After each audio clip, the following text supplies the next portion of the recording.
The Mississippi River divides Illinois from Iowa, and now I'm driving over the Missouri River, which divides Iowa from Nebraska, which I didn't realize, but it makes sense.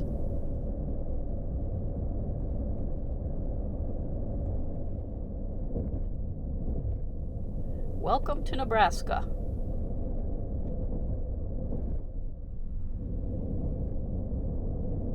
Nebraska already looks a little rougher around the edges than Iowa.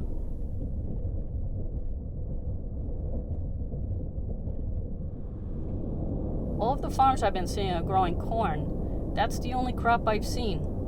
I looked it up, and the U.S. is the largest corn producer in the world, which is a good thing because we consume the most. What's going on here? A lot of hills in western Iowa and eastern Nebraska. I feel like I'm back in Pennsylvania.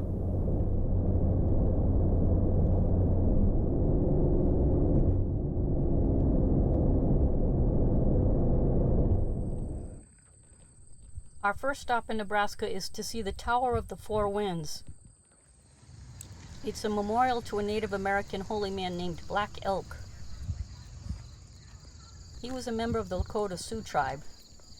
The mosaic in the tower represents Black Elk's message of peace and unity. I wondered why it looks like Christ on the cross. It's because Black Elk became a Catholic later in life. Loving all the trains in Nebraska. A train whistle is one of my favorite sounds.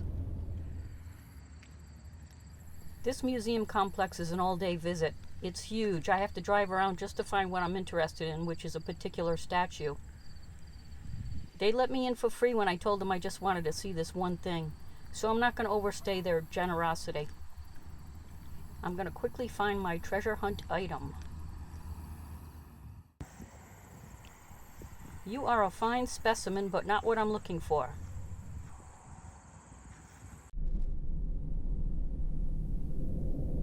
I wasn't looking for a train, but I get a look at the train.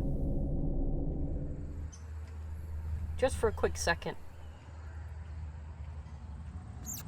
Beautiful. It's even got an antique trunk for your clothes and whatnot.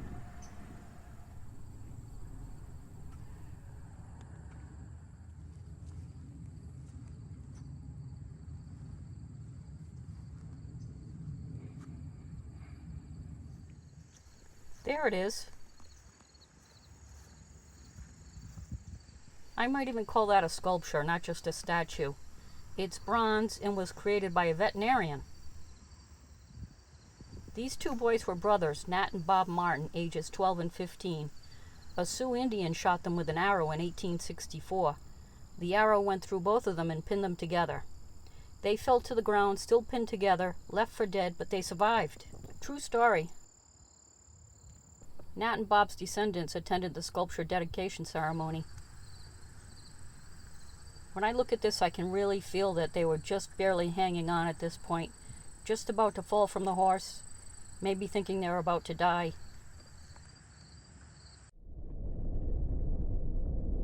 I'm calling these grain elevator villages. On Lincoln Highway in Nebraska, there's miles of nothing, then there's a giant grain elevator and a village that's built around it. Then miles of nothing, and another grain elevator village, and then nothing. And that's been repeating for like hundreds of miles.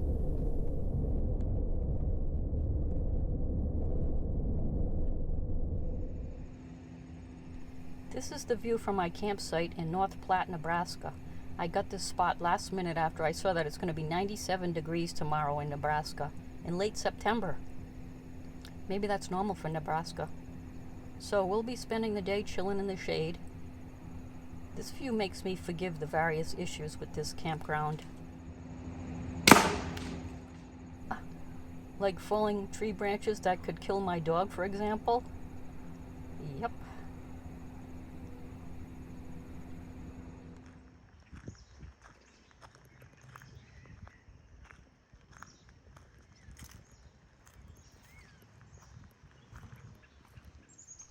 Here's that branch that fell last night.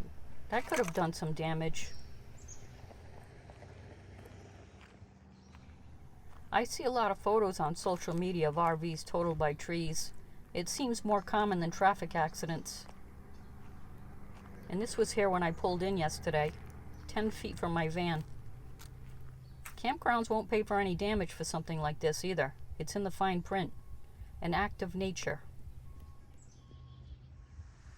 I usually don't break out the vinyl cover for a 2-night stay, but 97 degrees is a good reason. This does keep it noticeably cooler in my van.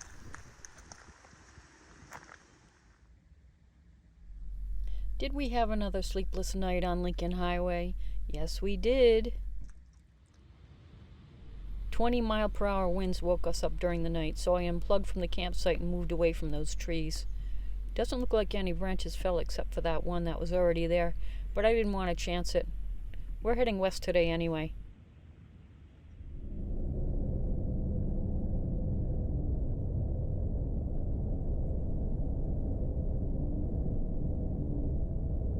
Your destination is on the left.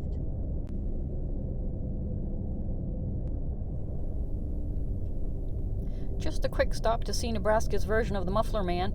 The last one we saw in Pennsylvania was sadly decapitated.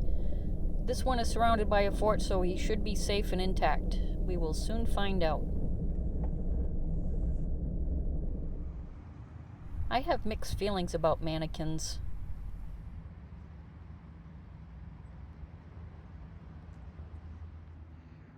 Now here's a mannequin I like. If they can make you laugh, then they're not so creepy.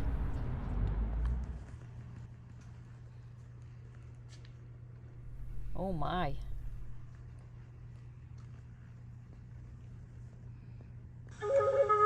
Come, heed wisdom of Medicine Man. Native American Zoltar.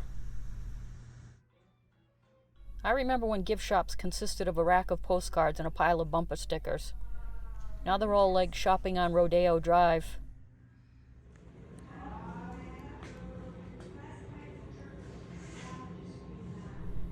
What are you doing here?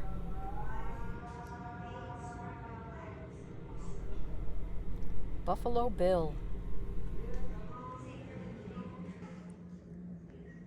A miniature of the Buffalo Bill Wild West show. Looks similar to a circus. This guy right here is putting up some artwork. According to my grandmother, her uncle painted backdrops for the Buffalo Bill Wild West show. I did find him on Ancestry.com. I think it was the 1910 census. His occupation was listed as a painter, but he lived in Rhode Island. So I'm thinking that Buffalo Bill may have hired local artists when he was in town. The show came to Rhode Island every year for decades, sometimes twice a year, until 1916. I thought the Buffalo Bill show was just a couple of guys on horses doing tricks like a rodeo, but I see here it was a massive event involving hundreds of people. Here he is, Native American Muffler Man. He's a fine-looking specimen, perfect condition. His hands are in that position because he originally held a muffler. They could put something else in his hands, like the other Muffler Men. I saw one holding a hot dog. He could be holding the scalp of a white man who tried to steal his land. Or at least a peace pipe. Another tower, but with a different kind of view. This is the world's largest rail yard. 10,000 rail cars are managed here every day. This is where they're serviced or the cargo is sorted and sent to its various destinations. Things like coal, grain, sugar, corn, chemicals, and all kinds of consumer goods.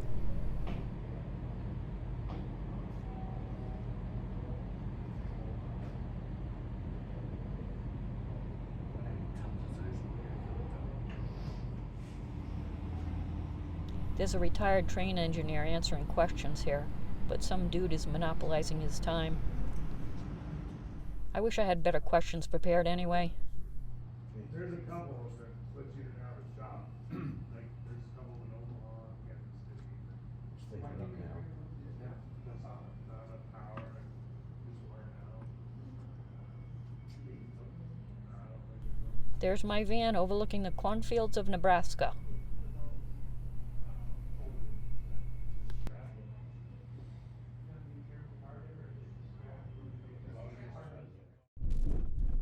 Front Street Cafe. I've been in this town before.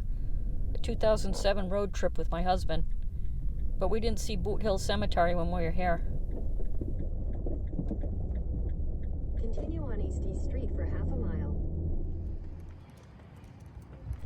Oh, that really is a hill. These markers were put here for tourists.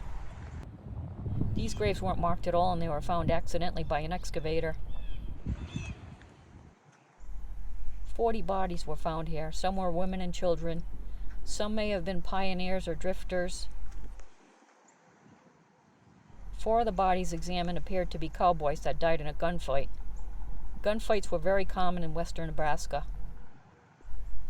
These cemeteries are called Boot Hill because so many were put in their graves with their boots on. They were the ones that died violently and were buried quickly. Quite a few were shot by the sheriff. Others gunned down, like Rattlesnake Ed, who was shot over a $9 bet during a card game at a local saloon.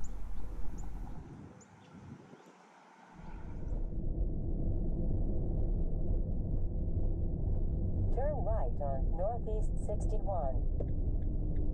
Ogallala, Nebraska. I have a campsite reserved in this town. They have laundry facilities I need to use. This beautiful KOA has brand new washers and dryers, new electrical and water pumps. Multiple areas like this for the dogs. Western theme decor. Some sites have a patio with a fire pit and a gas grill. Cornhole. A playground. The list of amenities goes on and on. Everything's brand new. It's the perfect campground. So why is nobody here?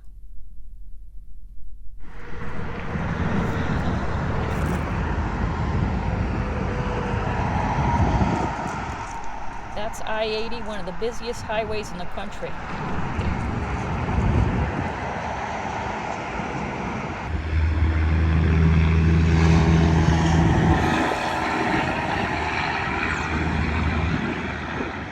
This place actually does almost fill up at night, but people leave immediately the next morning. Nobody sticks around to use all these great amenities. I stay to do laundry. Luckily, I found a white noise video on YouTube. 10 hours of cars very quietly driving in the rain. I slept like a baby listening to that video. I'll be using it again.